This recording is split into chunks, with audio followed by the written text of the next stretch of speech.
सम्मेलन के लिए रूस पीएम मोदी जाएंगे। उनकी यात्रा सफल हो, लेकिन मैं ये देखता हूं कि इंटरनेशनल लेवल पर जो भारत की मान्यता पहले थी या भारत की शिरकत थी वो खत्म हुई है। अब अफगानिस्तान का भी मामला था, जब तालिबान वहाँ सत्ता में टेक ओवर कर रहे थे, तो जो मल्टीपल लेवल पर एग्रीमेंट था वो भारत उससे बाहर रहा। और चीन के साथ में क्या स्थिति सब जानते ही हैं। और हमारा नेपाल, बांग्लादेश, मालदीव, श्रीलंका, पाकिस्तान से क्या रिलेशनशिप है सभी जानते हैं। रिलेशनशिप खराब है। मालदीव ने तो बिल्कुल कहा कि इंडियंस गो बैक।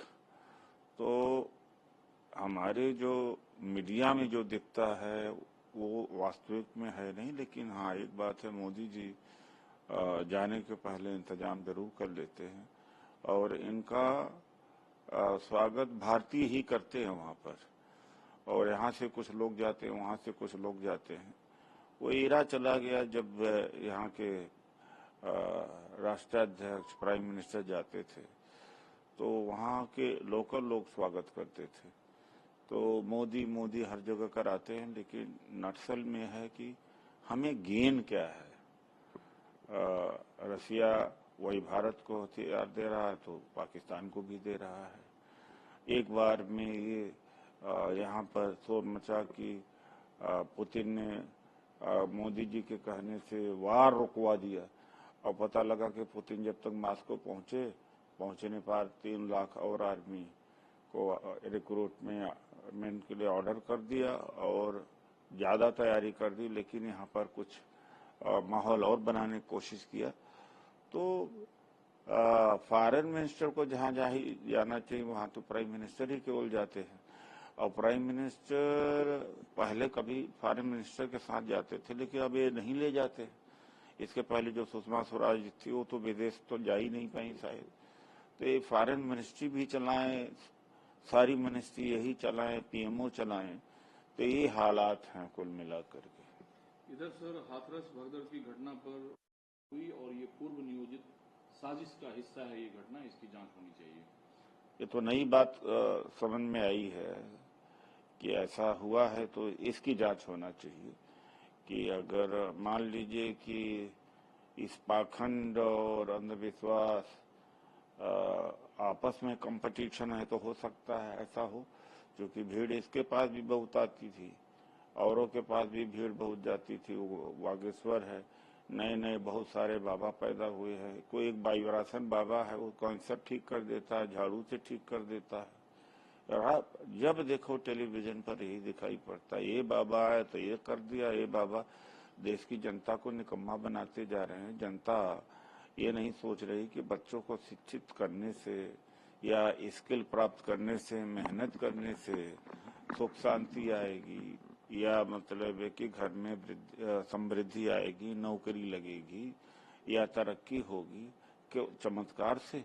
तो चमत्कार की पाने की जो होड़ है चारों तरफ से लगी हुई है, वो देश के लिए बड़ा नॉन प्रोडक्टिव होगा। यानी ये यहाँ पर जो प्रोडक्शन प्रोसेस है, जो लोग कहते हैं कि लोग अपने हाथों अपने परिश्रम पर यकीन करना, अपने बुद्धि पर यकीन करना, वो काफी जनता उसको त्याग रही है। एक तरह से चमत्कार के ऊपर निर्भर कर रही है। तो इससे ओवरऑल हमारी अर्थव्यवस्था के ऊपर असर पड़ेगा और हर क्षेत्र में असर पड़ेगा। हमारा जो वैज्ञानिक सोच है उसको बड़ा झटका लग रहा। तर्क का स्थान नहीं रह गया है।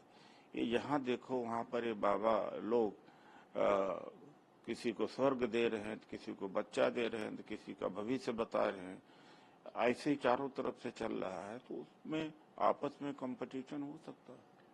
दूसरा सवाल सर ये है कि शिक्षा मंत्री कहा है कि जो अगर कांग्रेस माँ का दूध पिया है तो 370 फिर से लगाकर दिखाए, और चाणक्य के बयान को कोट किया कि चाणक्य ने बिल्कुल सही कहा था कि विदेशी महिला के जन्म से गर्भ से जन्मा व्यक्ति देश का भला नहीं कर सकता। राहुल गांधी देश के खिलाफ, हिंदू के खिलाफ, समाज के खिलाफ लगातार बोलते रहते हैं। ऐसे बकवास लोगों का जवाब देने के लिए समय हम लोगों के पास नहीं है।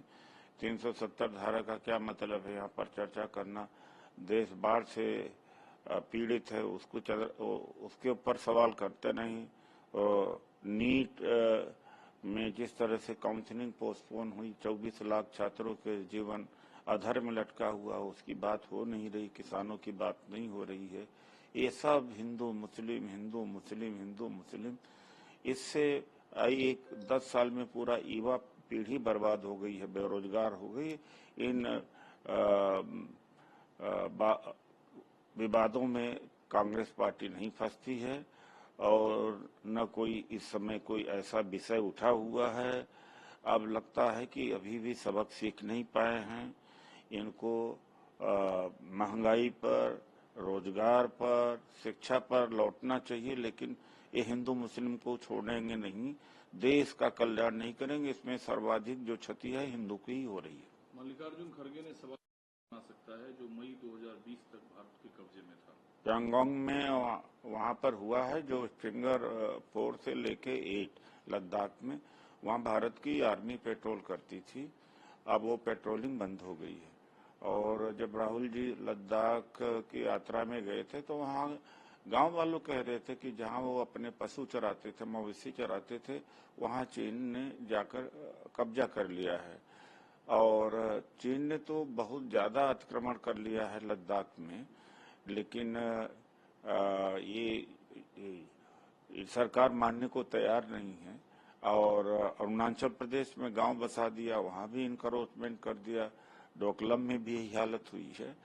तो मोदी जी चीन से इतना डरते हैं, थर्राते हैं कि चीन का नाम वो उस घटना के बाद जो हमारे सैनिक शहीद हुए हैं, उसके बाद में च शब्द नहीं है। उसके पहले सी फिंचिंग इनके बहुत ही अच्छे मित्र हुआ करते थे, झूला झूलते थे। तो ये हालत है इनकी। दूसरा सर, आर्मस्ट्रांग जो तमिलनाडु बसपा कि मारे गए बीएसपी तमिलनाडु प्रमुख को चेन्नई के पार्टी कार्यालय में नहीं दफनाया जा सकता है और हाथरस कांड की पुनरावृत्ति ना हो। बसपा कार्यकर्ताओं की इच्छा थी कि उन्हें कार्यालय में ही दफनाया जाए। खैर, जब अदालत का मामला है तो इस पर हम क्या कर सकते हो? जहां भी दफनाना हो वो दफना सकते हैं।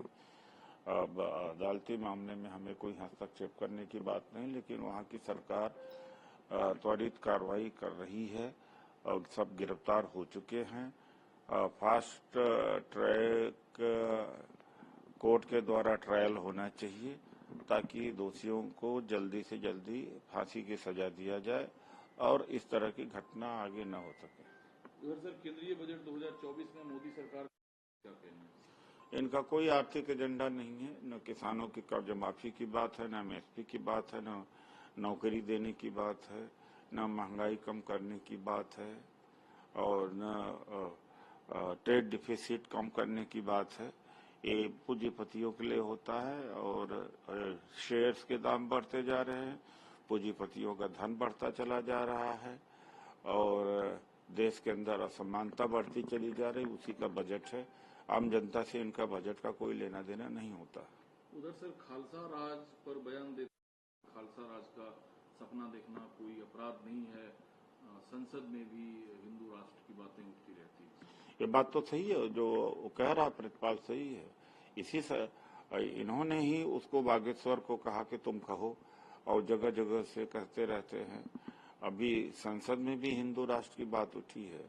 अब जब जय भीम बोलने लगे, जय मंडल बोलने लगे, जय वीपी सिंह बोलने लगे, जय अखिलेश और जय, तब तो अब इनको लग रहा है कि शपथ लेते समय एक आचार संहिता होनी चाहिए। पहले किस तरह से इन्होंने संसद के पूरे तौर तरीकों को बिगाड़ा है कि कोई सुबह जय श्री राम और दूसरा जो बोलने लगता था विपक्ष जय श्री राम करते करते अब इनको उल्टा पड़ रहा है। तो अब जो इन्होंने हिंदू राष्ट्र की बात अगर ये कहते हैं तो कल कोई दलित राष्ट्र की बात कर सकता है, साउथ इंडिया का राष्ट्र की बात कर सकता है, सिख राष्ट्र की बात कर सकता है। तो ये तो भारत का जो संविधान है या राष्ट्र है, सेकुलर है, इसमें सभी लोग हैं। लेकिन ये बीजेपी आरएसएस के लोग कहते हैं तो उसके प्रतिक्रिया हो सकती है। अगर आज नहीं हो रही तो आगे चल के बड़े भयानक इसके परिणाम निकल सकते हैं। तो उस इनकरेज तो यही लोग करते हैं, मीडिया इनकरेज करती है। वो बागेश्वर जो है हिंदू राष्ट्र बनाने चला हुआ है, वो यही काम करता, तो ये इनका एजेंट बनाया हुआ है।